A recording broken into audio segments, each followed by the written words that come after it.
Sir ಈಗ ನಿನ್ನೆ ಬೆಳಗಾವಿಯಲ್ಲಿ ಆದ ಘಟನೆ ASP ಮೇಲೆ ಮುಖ್ಯಮಂತ್ರಿಗಳು ಕೈ ಮಾಡ್ಲಿಕ್ಕೆ ಹೋದ್ರು ಬಹಳ ಸಾರ್ವಜನಿಕವಾಗಿ ಟೀಕೆ ಗುರಿ ಆಗ್ತಾ ಇದೆ, ವಿಪಕ್ಷಗಳು ಟೀಕಿಸ್ತಾ ಇದಾವೆ.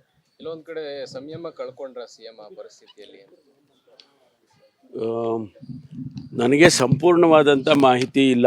ನಾನು ಮಾಧ್ಯಮದಲ್ಲಿ ನೋಡಿದ್ದಷ್ಟು ಬಿಟ್ಟರೆ ಅಲ್ಲಿ ನಡೆದಿರ್ತಕ್ಕಂಥ ಘಟನೆ ಏನು, ಯಾತಕ್ಕೆ ಮುಖ್ಯಮಂತ್ರಿಗಳು ಅಷ್ಟೊಂದು ಅಪ್ಸೆಟ್ ಆದರು ಅಂಥೇಳಿ ಇನ್ನೂ ನನಗೆ ಸರಿಯಾದ ಮಾಹಿತಿ ತೊಗೊಂಡಿಲ್ಲ ನಾನು.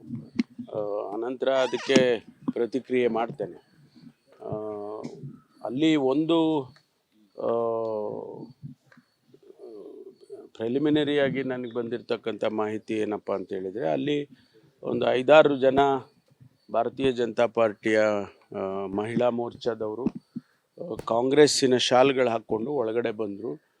ಆನಂತರ ಎಲ್ಲರೂ ಮಾತಾಡುವಾಗ ಅವರೇನು ಮಾತಾಡಿಲ್ಲ, ಮುಖ್ಯಮಂತ್ರಿಗಳು ಮಾತಾಡುವಾಗ ಮಾತ್ರ ಅವರು ಬ್ಲ್ಯಾಕ್ ಫ್ಲ್ಯಾಗು ಡೆಮಾನ್ಸ್ಟ್ರೇಟ್ ಮಾಡಿದರು ಅಂತಕ್ಕಂಥದ್ದು ವಿಚಾರ. ಅದಕ್ಕೆ ಲ್ಯಾಪ್ಸಸ್ಸು ಇಲಾಖೆಯಿಂದ ಆಗಿದೆಯಾ ಏನು ಅದನ್ನೆಲ್ಲ ನಾನು ಮಾಹಿತಿ ಕೊಡೋದಕ್ಕೆ ನಮ್ಮ ADG ಎಲ್ಲಂಡು ಹೋಗಿ ಹೇಳಿದ್ದೇನೆ. ಅದು ಬಂದ ಮೇಲೆ ನಾನು ರಿಯಾಕ್ಟ್ ಮಾಡ್ತೀನಿ, ಅಲ್ಲಿವರೆಗೂ ನಾನು ರಿಯಾಕ್ಟ್ ಮಾಡೋದಿಲ್ಲ. ಜಮ್ಮು ಕಾಶ್ಮೀರದಲ್ಲಿ ಪಹಲ್ಗಾಮ್ನಲ್ಲಿ ಭದ್ರತಾ ವೈಫಲ್ಯ ಅಂತ ನೀವು ಹೇಳ್ತೀರಾ, ನಿಮ್ಮದೇ ಕಾರ್ಯಕ್ರಮದಲ್ಲಿ ನಿಮ್ಮ ಕಣ್ಮುಂದೆನೇ ಭದ್ರತಾ ವೈಫಲ್ಯ ಆಗಿದೆ, ಇದಕ್ಕೇನಂತೀರಾ? ಅಲ್ಲ, ಭದ್ರತಾ ವೈಫಲ್ಯ ಅಂದರೆ ಇವರು ಕಾಂಗ್ರೆಸ್ ಶಾಲೆ ಹಾಕೊಂಡು ಬಂದರು, BJP ಶಾಲೆ ಹಾಕೊಂಡ್ಬರ್ಬೋದಾಗಿತ್ತಲ್ಲ. BJP ಶಾಲೆ ಹಾಕೊಂಡು ಬಂದಿದ್ರೆ ಅವಾಗ ಗೊತ್ತಾಗೋದು ವೈಫಲ್ಯನ ಅಥವಾ ಏನು ಅಂತೇಳಿ. ಇವರು ನಮ್ಮ ಅದು ಕಾಂಗ್ರೆಸ್ ಪಕ್ಷದ ಶಾಲೆ ಹಾಕ್ಕೊಂಡು ಬರೋದಕ್ಕೆ ಇವ್ರಿಗೇನು ನೈತಿಕತೆ ಇತ್ತೋ ಗೊತ್ತಿಲ್ಲ ನನಗೆ.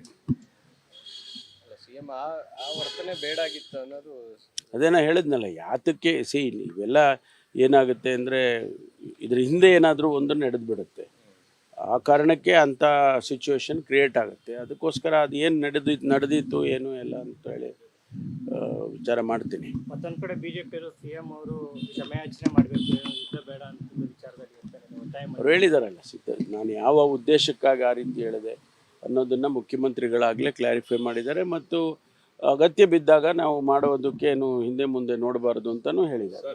ಬೆಳಗಾವಿ ವಿಚಾರದಲ್ಲಿ ಕಾಂಗ್ರೆಸ್ನ ನಾಯಕರು ಮೃದು ಧೋರಣೆ ತೋರಿಸ್ತಾ ಇದ್ದಾರೆ ಅನ್ನೋದು ಒಂದು ಮಾತು. ನೋಡಿ, ದೇಶದ ಭದ್ರತೆಯ ವಿಚಾರದಲ್ಲಿ ಕಾಂಗ್ರೆಸ್ ಪಕ್ಷ ಕೊಟ್ಟಿರ್ತಕ್ಕಂಥ ಅಥವಾ ಮಾಡಿರ್ತಕ್ಕಂಥ ತ್ಯಾಗಕ್ಕಿಂತ ಇನ್ಯಾರೂ ಕೂಡ ಮಾಡೋದಕ್ಕೆ ಸಾಧ್ಯ ಇಲ್ಲ. ಅಷ್ಟು ತ್ಯಾಗ ಬಲಿದಾನ ಕಾಂಗ್ರೆಸ್ ಪಕ್ಷ ದೇಶದ ಭದ್ರತೆಗೆ ಮಾಡಿದೆ. ಇದರಿಂದ ನಾವು ಯಾರ ಹತ್ರನೂ ಪಾಠ ಹೇಳಿಸ್ಕೋಬೇಕಾಗಿಲ್ಲ. ಅದಕ್ಕೋಸ್ಕರ ಕಾಂಗ್ರೆಸ್ನವರು ಮೃದು ಧೋರಣೆ ತೋರಿಸ್ತಾರೆ ಅಂತ ಹೇಳಿದರೆ ನಾವು ಹಾಗಾದರೆ ಅಭದ್ರತೆ ಇರಲಿ ಅಂತ ಬಿಟ್ಬಿಡ್ತೀವ ನಾವು? ದೇಶದ ಭದ್ರತೆಯನ್ನು ಕಾಪಾಡ್ತಕ್ಕಂಥದ್ದು ನಮ್ಮೆಲ್ಲರ ಜವಾಬ್ದಾರಿ ಇದೆ. ಆದರೆ ಹೆಚ್ಚಿನ ಅಂಶ ಯಾರು ಅಧಿಕಾರದಲ್ಲಿರ್ತಾರೆ ಅವರು ತೀರ್ಮಾನಗಳನ್ನು ತಗೊಳ್ಳೋದಕ್ಕೆ ಅವರಿಗೆ ಅವಕಾಶ ಇದೆ.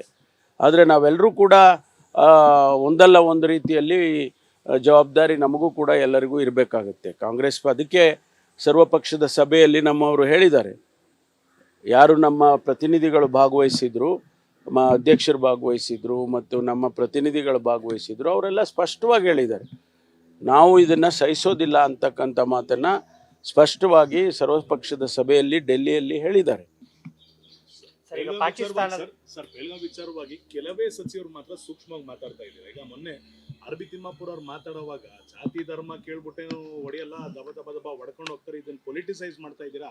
ಆಮೇಲೆ ಆ ಮೃತರ ಪತ್ನಿ ಹೇಳಿದ್ರು ಧರ್ಮ ಕೇಳ್ಬಿಟ್ಟು ಹೊಡೆದ್ರು ಅಂತ. ಇಲ್ಲ, ಆ ಲೇಡಿ ಗಾಬರಿ ಆಗಿದ್ರು, ಆ ಕಾರಣದಿಂದ ಹೇಳಿರ್ತಾರೆ ಅಂತ ಎಲ್ಲವನ್ನ ಕೂಡ ಅಲ್ಲುಗಳ್ತಾರೆ. ಸರ್ ನೋಡಿ, ಇದರ ಬಗ್ಗೆ ಹೆಚ್ಚು ವ್ಯಾಖ್ಯಾನ ಮಾಡೋದು ಸರಿ ಕಾಣಿಸೋದಿಲ್ಲ. ನಾನೊಂದು ಹೇಳೋದು, ಇನ್ನೊಬ್ರೊಂದು ಹೇಳೋದು, ಬಾಯಿಗೆ ಬಂದಂಗೆ ನಾವೆಲ್ಲರೂ ಕೂಡ ಹೇಳ್ತಾ ಹೋದರೆ ಅದರ ಮಹತ್ವನೇ ಹೋಗ್ಬಿಡುತ್ತೆ. ಅದಕ್ಕೆ ನಾವು ಯಾರೂ ಕೂಡ ಇದರ ಬಗ್ಗೆ ಹೆಚ್ಚು ಪ್ರತಿಕ್ರಿಯೆ ಮಾಡೋದು ಸೂಕ್ತ ಅಲ್ಲ ಅಂತ ನನಗನ್ಸುತ್ತೆ. ಅಲ್ಲ, ಹೈಕಮಾಂಡ್ ಕೂಡ ಅದಕ್ಕೆ ಎಲ್ರಿಗೂ ವಾರ್ನ್ ಮಾಡಿದೆ ಅಂತಲ್ಲ ಸರ್, ಯಾರು ಮನಸ್ಸು ಇಚ್ಛೆ ಮಾತಾಡಬೇಡಿ ಈ ವಿಚಾರದಲ್ಲಿ ಅಂತ. ನಮಗೇನು ಗೊತ್ತಿಲ್ಲ ಅದು ನನಗೆ. ಬಟ್ ನಾವೆಲ್ಲ ಸ್ವಲ್ಪ ಭಾಳ ಎಚ್ಚರಿಕೆಯಿಂದ ಮಾತಾಡಬೇಕು ಇವೆಲ್ಲ. ಈ ವಿಷಯ ನೋಡಿ, ಇದು ದೇಶದ ಭದ್ರತೆ ವಿಚಾರ. ನಾನು ಮೊದಲೇ ಹೇಳಿದ್ದೇನೆ, ಹಿಂದೆನೇ ನಾನು ರಿಯಾಕ್ಟ್ ಮಾಡಿದಾಗ ಹೇಳಿದೆ, ಪಕ್ಷಾತೀತವಾಗಿ ಇದು ಈ ಘಟನೆಯನ್ನು ನಾವು ನೋಡಬೇಕಾಗುತ್ತೆ ಮತ್ತು ಪಕ್ಷಾತೀತವಾಗಿ ತೀರ್ಮಾನಗಳು ತಗೋಬೇಕಾಗುತ್ತೆ ಅಂತ ಕೂಡ ಹೇಳಿದ್ದೆ ನಾನು. ಅದೇ ರೀತಿ ಇವತ್ತು ಹೇಳ್ತೇನೆ, ಇದು ಬಿಯಾಂಡ್ ಪಾಲಿಟಿಕ್ಸ್. ಬಿಯಾಂಡ್ ಪಾಲಿಟಿಕ್ಸ್ ಆಗಬೇಕು. ನಮ್ಮ ಯಾವುದೇ ಪ್ರತಿಕ್ರಿಯೆ ಏನಿದೆ ಇದು ಬಿಯಾಂಡ್ ಪಾಲಿಟಿಕ್ಸ್ ಆಗಬೇಕು. ಜೊತೆಗೆ ಭದ್ರತೆಯ ದೃಷ್ಟಿಯಿಂದ ದೇಶದ ಭದ್ರತೆ ಬಗ್ಗೆ ಸರ್ಕಾರ ಏನು ಇವತ್ತು ಕೇಂದ್ರ ಸರ್ಕಾರ ಇದೆ ಅವರು ಏನು ಕ್ರಮ ತಗೋಬೇಕು ಅದಕ್ಕೆಲ್ಲ ನಮ್ಮ ಸಹಕಾರ ಇದೆ.